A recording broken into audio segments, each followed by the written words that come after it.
J'aime pouvoir redonner une vision cohérente avec celle qui était l'idée de l'artiste. C'est ça qui me pousse à continuer à faire ce travail. Il faut aimer l'art des autres.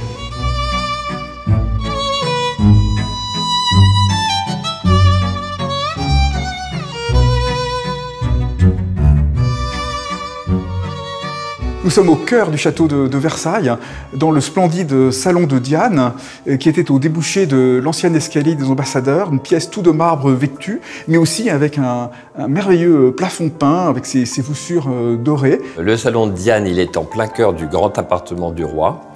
C'est un salon auquel on ne s'attarde peut-être pas beaucoup pour son décor, alors qu'il est vraiment un des plus poétiques du château. La partie centrale, peinte par Blanchard, représente Diane chasseresse, entourée des heures du jour et de la nuit, préside à la navigation et à la chasse. Le décor lui-même du salon est extraordinaire d'abord parce que c'est Diane. Et Diane, c'est un personnage vraiment important dans la mystique de Versailles, dans toute cette cosmogonie.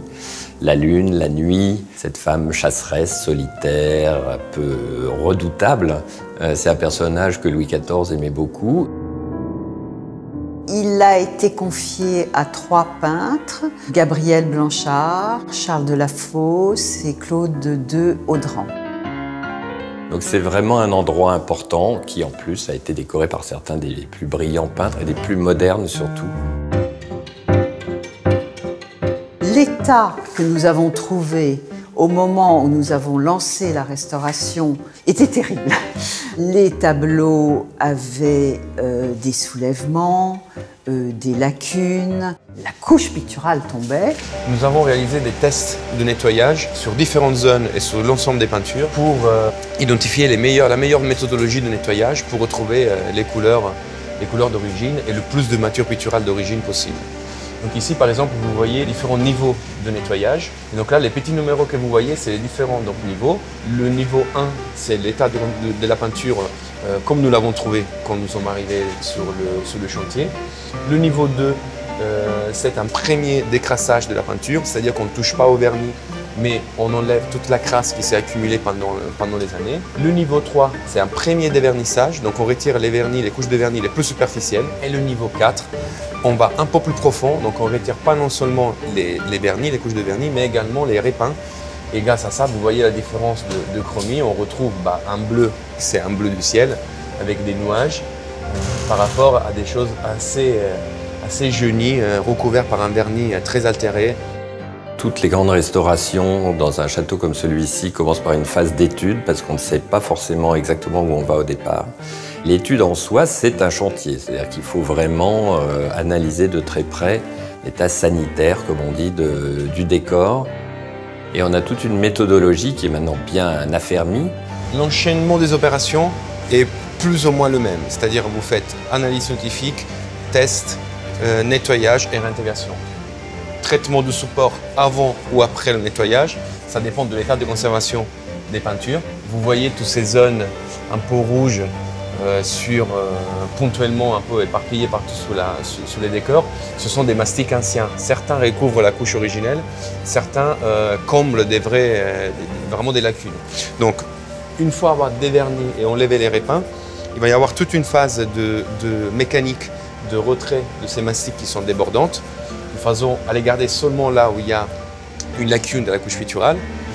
Si ces mastiques sont bien conservés, on va les garder. S'ils sont soulevés ou ils ont des défauts d'adhésion, on va les retirer pour après les refaire, recombler à nouveau les lacunes. Une fois cette phase de masticage, retrait ou masticage terminée, on va revernir les peintures et on va réaliser ce qui est la réintégration picturale. Et on réalisera des tests de réintégration pour montrer au comité scientifique et au conservateur du château le niveau de réintégration qu'on lui propose par rapport au type d'usure ou de lacune.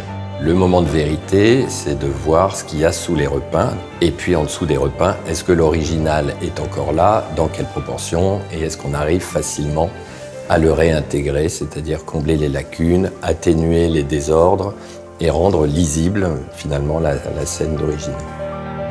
Aujourd'hui, on le regarde de très près, donc on voit tous les défauts, toutes les micro-lacunes qui sont assez visibles parce qu'on est vraiment l'œil près sur la peinture.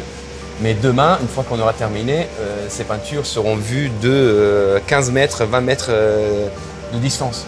Donc ça aussi, il faudra bien le tenir en compte, et pendant les phases de nettoyage, et pendant les phases de réintégration, parce que l'œil, après, du spectateur, de n'importe qui, fait une synthèse.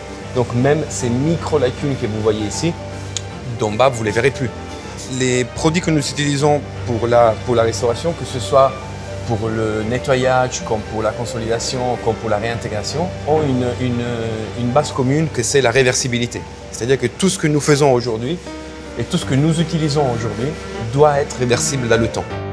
Alors, ces restaurations étant très compliquées, quelquefois portant sur des œuvres très abîmées, parce qu'il arrive que dans un plafond, une lunette par exemple soit beaucoup plus ruinée qu'une autre, et il peut y avoir des choix très compliqués à faire. C'est pour ça qu'on met en place toujours un comité scientifique qui est composé de personnalités qui ont des expertises de différents ordres, très techniques, ou bien des historiens d'art qui vont bien connaître les artistes. Et puis, dans certains cas, mais il y a vraiment des débats très compliqués. Et ici, ça a été le cas dans certaines parties du décor qui étaient très abîmées. Il fallait prendre des décisions. Donc un comité scientifique, c'est très important. Nous, actuellement, on travaille sur la mise en valeur et la restauration des stucs dorés et qui ont été réalisés par les frères Marcillon. On a fait déjà tout le nettoyage où il y avait beaucoup de retraits de vernis et d'anciennes retouches. On a également eu un gros travail sur la restitution des fleurs de lys où on a recréé les volumes et on est en train de les réinstaller. Comme la plupart des pièces à Versailles, le salon de Diane a été très marqué par la Révolution, puisque les fleurs de lys qui sont présentes dans la corniche ont été complètement bûchées en 1793. Et également sur les écoinçons, là où je travaille actuellement, il y a eu beaucoup de recherches sur les différentes étapes du décor. Donc là, je suis en train de restituer les fleurs de lys dans la corniche, donc dans les zones qui ont été bûchées. Là, c'est les petits éléments en carton-pierre que l'on a préparés en atelier, donc selon les moules qui ont été validés par l'architecte. Et on les remet en place dans ces traces de bûchage anciens afin de faire une sorte de petit cerclage pour faire une accroche mécanique en fait de nos petits éléments. Ensuite, on a une couche de gomme laque à appliquer. La gomme laque, c'est une résine naturelle qui est très imperméable et ça permet surtout de limiter la porosité du support qui serait trop absorbant pour permettre une bonne pose de la feuille d'or. C'est de l'or 23,75 carats, donc un or parfaitement pur. Et puis après, il y a une petite étape de patine. Cette couche-là, on l'a fait avec des gouaches principalement. Donc c'est des peintures à l'eau qui sont tout à fait réversibles et qui ont une matité semblable à l'encrassement naturel, donc c'est assez adapté.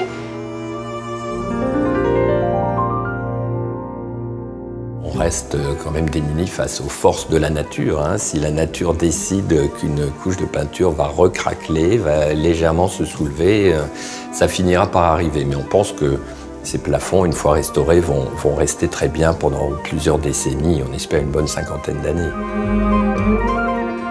Disons qu'on est assez familial avec le lieu, mais on s'en lasse jamais.